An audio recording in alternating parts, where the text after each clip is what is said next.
turn this way? No, you look good. Whatever. Okay, this way. Oh my God, you're so tropical. Look at all those colors. Look at all that Oh my tie-dye. gosh. I Lauren know, right? Morrow. That's so. Where are you right now? I'm in 30A. It's on the panhandle of Florida. Amazing. So yeah, we came down here with our friend Parker Kaysen, who's producing my new record, and his family and a couple other friends. So it's nice. I love I'm it. I love already it. sunburned and I've only been here for 24 hours. You have a great tan. I mean, I just saw you perform like 3 days ago, and like you're already like a great shade of tan. It's great. It's wonderful. Oh, thanks. Of But course. yeah. Oh my God. So Lauren, you're one of the most admired voices in and people in Nashville. I have to tell you, just from Georgia, previously, obviously from Whiskey Gentry, to introduce you to my audience. And now you obviously, you're doing your own thing along with your cool husband, Jason. And yeah, you're working on your follow-up. Your self-titled EP came out like 3 years ago. So which is great. So, but before we get any further, Lauren, I should ask you, how was Las Vegas? Because you just came back from a trip that's looked so fun to Las Vegas. How was it? It was interesting. It was my first time in Las Vegas, and Jason, my husband, goes like pretty much like once a year, and he goes with like a bunch of friends. He loves to gamble, and he's really good at blackjack. And like gambling kind of stresses me out, but because I just feel like it's just money that's just like flying into the wind. But I got actually like I kind of got obsessed with playing slot machines. And I won like $600 on a slot machine, and Jason won like a bunch of money playing blackjack. So like we did good. I mean, we spent a lot of money. Like it ultimately, I feel like it all goes back into the casino somehow anyway. But it was really fun. There's some things that I would do differently, like the only time I went down to the strip, because we were on Fremont Street, like where they filmed the Where the Streets Have No Name video, like you and I were talking about. But I still haven't found what I'm looking for. And they have, I didn't go down to like the strip. Really, I didn't go to Cosmopolitan and Bellagio and stuff like that. But we did see like Penn and Teller. We went to like a Penn and Teller show, and that was fun to like go to a Vegas show. But yeah, it's Vegas. Like I came back and slept for 2 days, like, so, but it was fun. I would go back, just maybe not like anytime soon. Yeah. I got you. Oh my God. I love that. Yeah. I loved it when you put the post in the, where you two filmed the video, and, listeners know that like, I'm pretty much the only band that I'm still like a fanboy about is U2. So when you said that you were a U2 fan, I'm like, man, this girl, I love Lauren Morrow now, if that's even possible. Oh my God. What's your favorite U2 record? So my desert island record of all time is Octung Baby. Yes. Yeah. So like it's, I've seen them. So my first like arena show. Okay. So let me back up. When Octung Baby came out, my brother's 8 years older than me, and my mom took him and his best friend to go see the Zoo TV tour in Atlanta. And I was 8 years old, and I have this vivid memory of being on the couch or on the, not on the couch, in the hallway. And I was like freaking out, and I was begging her to take me. She was like, "You're too young. You don't even know that you like them." And I was like, "I love them." And so then I told her, I was like, "Well, when they come back, I'm going to go see them." And so when they came back was the Pop Mart tour, and my brother and his best friend, it was so sweet. They took me. I was like 12.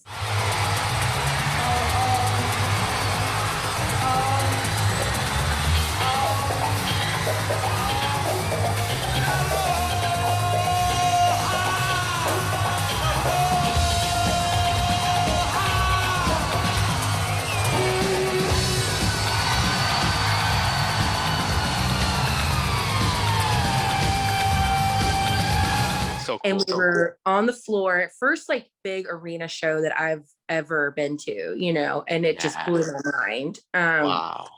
But yeah, I mean, I just saw him 3 years ago, and I actually was on the floor. Jason bought me tickets, and I was 5 feet away from Bono and and Adam Clayton and all of them, and I was just like screaming like a girl. Like, I know they still got it. I love it.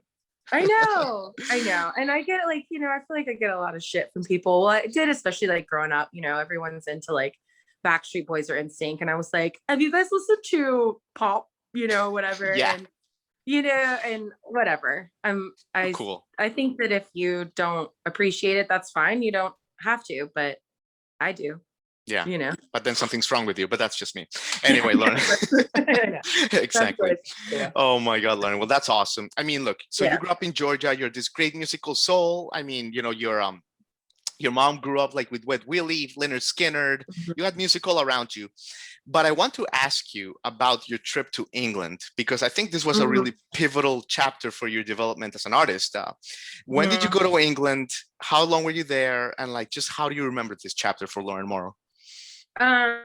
So I went to go, so when I was growing up too, I was a total Anglophile. I mean, and obviously I having those like influences from U2, and then my other favorite band is like Oasis. I was very interested in it. And then when I got to college, I got the opportunity for a year in Newcastle, which is like in very northern England. And it was a year-long study abroad program. I was studying English, and I had, you know, all these like songs, but I never performed in front of people because I was always like so nervous. And there was something about being over there and not knowing anyone that made me feel more comfortable. Like I can't really explain it. I was just kind of like a different person, and Sure. nobody knew me prior to that. And so I played my first show over there just as like a solo artist, and you know, played some very terrible songs that I had written when I was, you know, 18. And yeah, and it like, but it was incredible, and it gave me the confidence, and then made me want to like start a band. And so as soon as I So did, I cool. started it when I got home, with some friends in Georgia. But yeah, it was, I mean, it's still one of the greatest years of my life, and I can't wait to go back and tour and, Yeah. you know, But actually, you but know. that makes sense. That makes sense, Lauren, because you have like a cool that is like a European shade of cool, like a BBC London Oh, cool.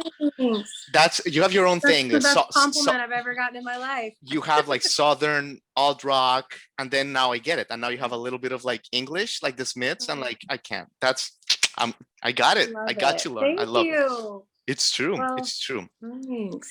Yeah. So your move to Nashville was also pretty interesting just in research, because obviously, you're a Georgia girl, and I know you and Jason, you still go there often, big Braves fans, like Georgia, you guys are Peach State people, like Georgia. Mm-hmm.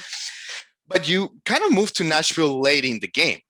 Mm-hmm. So, I mean, you've talked about this before, but that night in June 2017 or July 2017, when you Mm-hmm. had you came to Nashville, you did a John Prine event, and Yeah.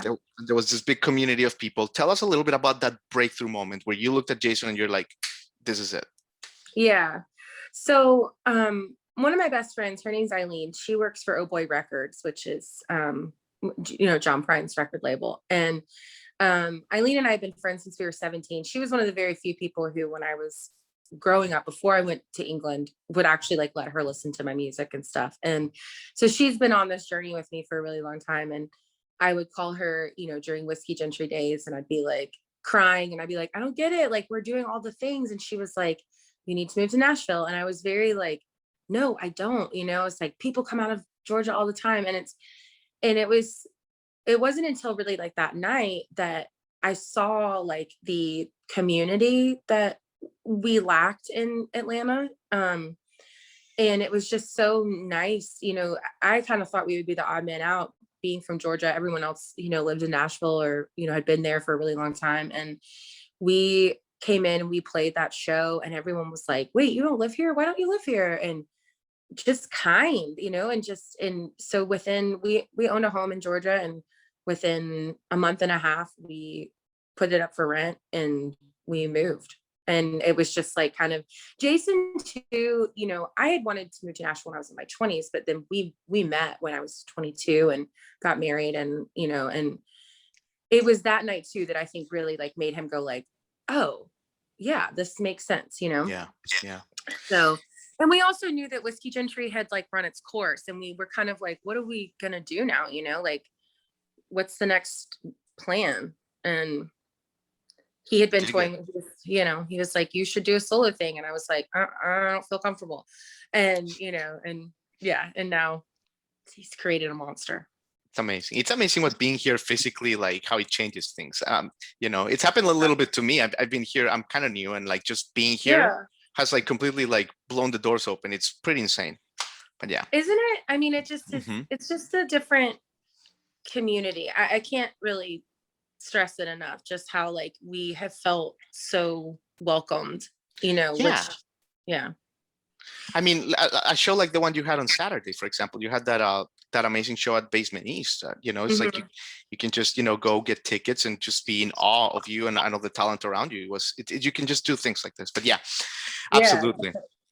Absolutely, Lauren. I do want to ask you about Jason here for a second. There's a rich Mhm. musical history of husband and wife duos. You have Pat Mhm. Benatar, Neil Giraldo, Paul and Linda McCartney, Tim McGraw and Faith Hill here. Mhm. A bunch of people. Is it hard being in a band with your spouse, Lauren? And I can tell you this as a divorced man. Like, obviously, I didn't learn it was hard enough just keeping shit like in order. So I can't imagine wearing another hat, in the same box. Yeah. Um, we have always, I think, done well together. It's really the kind of the tie that binds us. I think, that like we have music, and I'll tell you honestly, like the most difficult part was going through COVID and not really having, being kind of bored and not having direction in music. I mean, it's been the one thing ever since like he came to see my first band play in Atlanta, and he was like, "You're really great. Your band kind of sucks. Do you want to start a band with me?" And I was like, "You're an asshole. Like, no, I would never, And then, of course, like, the rest is history. But yeah, when we had a lot of touring with Whiskey Gentry in the early days, I mean, it was still the early days of our marriage. And so it was very rocky. And we put our bandmates through a lot of very awkward van fights and just really horrible stuff. But then we just started to grow up and be like, okay, we can't do that anymore, And I think we've gotten better at like, you know, recognizing that like when we're in the van and we're around people, like that should be more of like us Yeah. is running a business and not like bring people into our marriage. And but yeah, I mean it's difficult sometimes, but like really I feel like we do better together in that aspect than even just making like macaroni and cheese together. Like we could argue over that, like but Right. like but like being in a band and writing and doing that together, it feels Natural. yeah. I love it. I love it, Lauren. All Yeah. right, you're being so nice with your time, but I gotta ask you about a couple Oh, okay. songs. Yeah. Viki Lynn on Saturday. I mean, like you were in it, okay, but like you could Yeah. hear pin drops, people were crying. It was the Oh, most amazing thing. And yeah. but yeah, it was a beautiful song. It's a tribute to your mother. Everyone should immediately hear it. They said you better start praying for her to get through the night. Oh God, please save her, Mama cried. Save Viki Lynn in 1955. It got me thinking, were you like did you give your mom a lot of headaches? Like were you like, in your teenage years, or were like normal? No, my mom gave me more headaches than I gave her. I can tell you that much.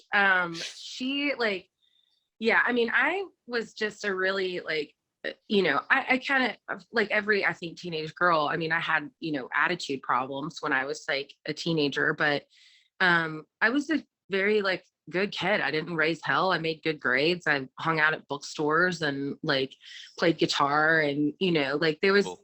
didn't like do any drugs or drink. I mean, it was, it was like I was a pretty normal, like kid, but my mom, she just has like a kind of rock and roll party soul. And, and she and my dad got divorced in 99 when I was 15.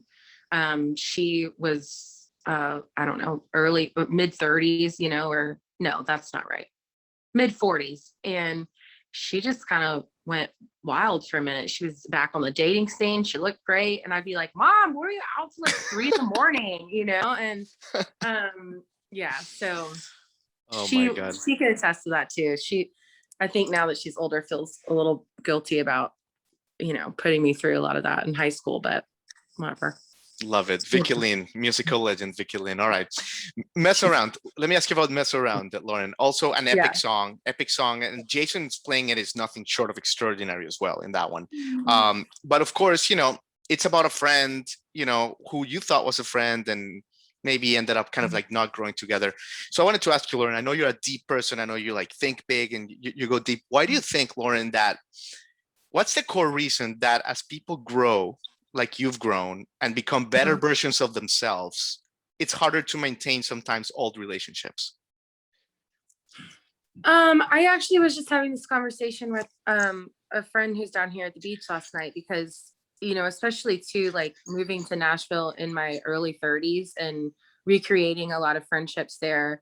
I took some lessons from previous friendships in Georgia and was like, well, that's something that I'm just not going to put up with. Like you kind of just have different boundaries, I guess, when you get older and you don't have time to like deal with, if something doesn't feel right to me, basically kind of immediately, then I'm just like, I don't, I'm not going to be rude to that person, but maybe that's not someone I want invested in my life, I guess. And, and that it's harder sometimes to learn those lessons from girlfriends when you are older too, because you're like, wait, I thought we were supposed to be beyond this, but sometimes shitty people are just shitty people. So it doesn't matter how old you are, So I dig that. yeah. I dig that answer. Yeah. I mean, boundaries. Absolutely. That comes with age for sure.